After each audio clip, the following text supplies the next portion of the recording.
Este vai ser tecnicamente um vídeo sobre a Páscoa, o que significa que ele deveria ter saído no máximo 2 dias atrás. Só que eu estava viajando na bela praia de Cumbuco, aqui perto de Fortaleza. Foi bem bacana, eu adoro viajar, ficar perto da praia, exceto pelo fato de que os meus conterrâneos aparentemente jogam muito lixo na praia. Eu quero ter uma conversa separada sobre isso com vocês depois em outra ocasião.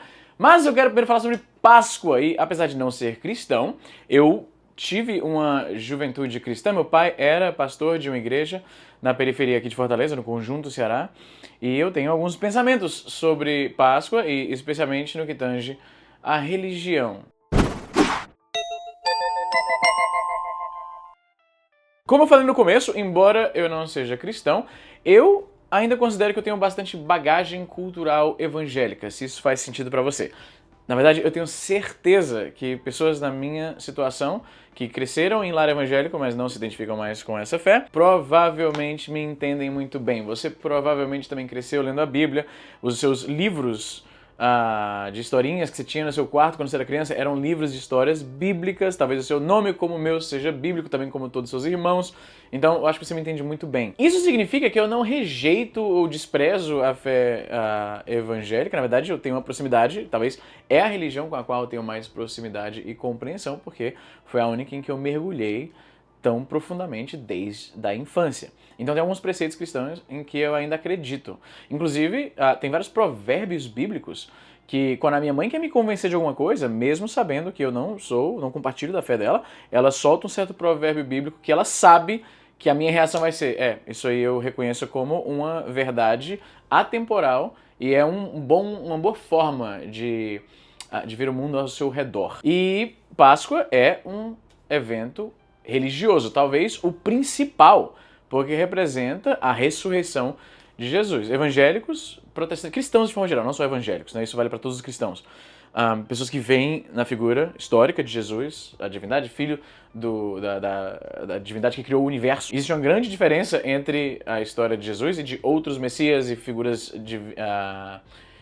divinas ao longo da história, pelo menos na percepção dos cristãos, porque Jesus é o único que ressurgiu depois da morte, né? E a Páscoa celebra justamente isso. Um parêntese que eu tenho que jogar aqui.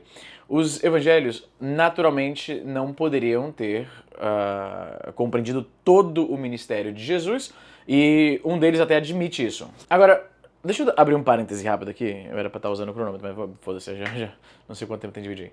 Eu posso abrir um parêntese rápido aqui?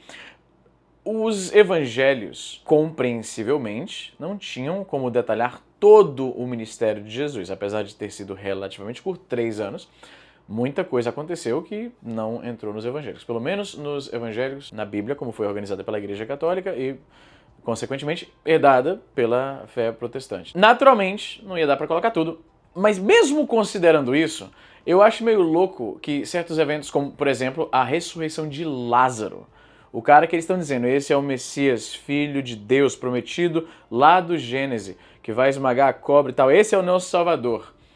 Ele trouxe um cara de volta à vida. E aí só um deles achou que isso era digno de comentar. Não estou dizendo que isso é prova de que não aconteceu, é porque me parece que se estão contando a história de alguém, um detalhe como esse provavelmente seria lembrado por todos que estão contando a história, é bem relevante, não sei.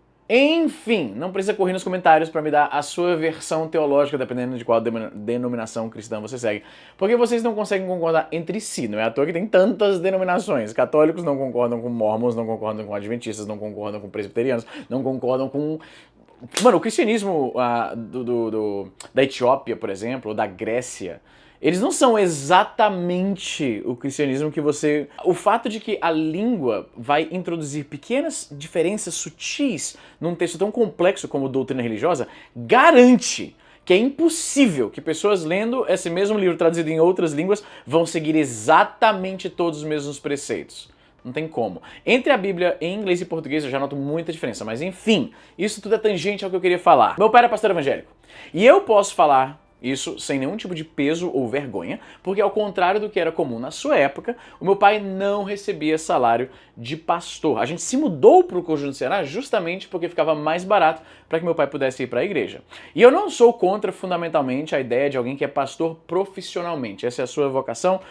Eu não tenho conhecimento teológico suficiente para dizer que na Bíblia diz que o cara não pode ganhar dinheiro com isso. Eu só estou dizendo que eu me sinto numa posição muito mais, digamos, de não duvidar da índole do meu pai, de estar vendendo a fé, como existem pessoas que fazem isso, porque meu pai tinha uma carreira, tinha uma profissão mais convencional, mais secular, ele trabalhava com tecnologia da informação e ele era pastor como uma vocação, um hobby, ele gostava daquilo, ele achava a mensagem importante e ele gostava de ser pastor, mas ele não ganhava dinheiro com isso. E não é isso que a gente vê. De uns anos pra cá, eu devo dizer que me parece que na minha época eles eram mais sutis, tá entendendo?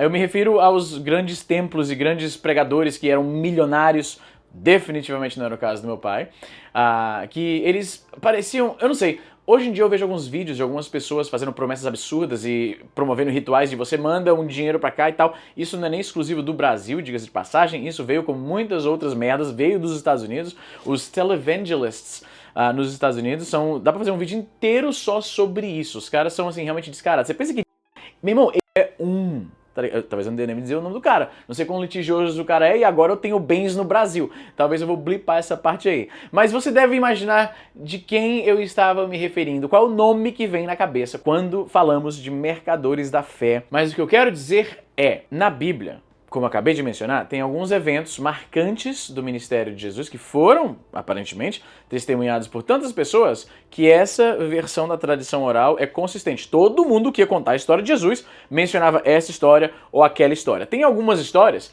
que não foram vistas como importantes o bastante, talvez porque todo mundo já sabia, seja lá por qual motivo for. A verdade é que tem coisas que nem todos os autores dos evangelhos acharam importante mencionar, mas tem outras que são tão...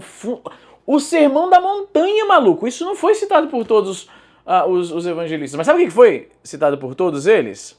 A expulsão dos mercadores do Templo de Jerusalém. Era tão importante essa questão de como o dinheiro corrompe a alma da pessoa e como fé e dinheiro não se misturam, às vezes, pelo menos é o que Jesus diz, nas minhas palavras, está na Bíblia lá. Você tem que abandonar o apego aos bens materiais e ao dinheiro e tudo mais. Isso é uma barreira. Né? Isso é uma coisa que Deus não agrada a Deus. Isso foi falado explicitamente por Jesus muito mais do que, por exemplo, aqui de cabeça, perseguição a pessoas gays. Mas falar contra o dinheiro e falar explicitamente contra pessoas que ganham dinheiro com a fé alheia. Você conhece a história? É a história mais punk da Bíblia, maluco. E olha que a Bíblia tem muita história maluca. Eu te falei que eu cresci lendo, eu li a Bíblia de cabo a rabo múltiplas vezes por ano, porque era o tipo de desafio que os jovens faziam nos grupos de oração e coisa do tipo. E todos os meus livrinhos eram de histórias bíblicas, né? As histórias até mais obscuras. Todo mundo conhece Adão e Eva. Tem histórias muito mais obscuras que pouca gente conhece, mas eu tinha lá ilustrado. Eu tinha o Novo Testamento ilustrado, que era uma história em quadrinho que eu já procurei no Mercado Livre. Infelizmente é um preço que eu não sei como é que tá a condição, mas dá muita vontade. Eu vou acabar comprando. Jesus chegou descendo o cacete, né? Tem um dos evangelhos... Eu devia ter pesquisado melhor para isso aqui, tô vindo todo de cabeça. Um dos evangelhos... Mateus, talvez, não sei qual, João, talvez tenha esse João, enfim. Conta que ele pegou cordas e fez um chicote pra descer, virou as mesas dos cambistas, dos vendedores de animais pro sacrifício e saiu dando chicotada na galera. Você consegue imaginar Jesus estando com tanta raiva que ele saiu virando mesa e dando chicotada na galera? Imagina, maluco. Por que isso foi tão importante pra aparecer em todos os evangelhos? Porque que Jesus furioso, que estão transformando a casa do seu pai em um lugar para ganhar dinheiro. Por que isso aparece em todos os evangelhos? E é uma cena chocante porque tem lá o Messias que sempre pregava sobre dar a outra face e não violência, e o cara chegou descendo a porrada e chutando balde e metendo o dedo na cara e mandando sair fora. Tem vários vídeos de gente hoje em dia, né, fazendo esse tipo de presepada, gente que, porra, é muito absurdo, como eu falei, não é uma exclusividade do Brasil, mas na Páscoa, especificamente, isso me deixa pensativo. E, obviamente, tudo que tem a ver com memórias do meu pai também mexem bastante comigo. Eu sempre fico muito reflexivo em relação a isso. Nossa, esse vídeo saiu dos trilhos muito mais. Eu não tomei Vivance. Eu tive poucas aulas hoje, eu não gosto de ficar dependendo de remédio. Eu falei, não vou tomar Vivance não, vou encarar no seco. Como é que chama? Enfim. Já deu pra terminar esse vídeo.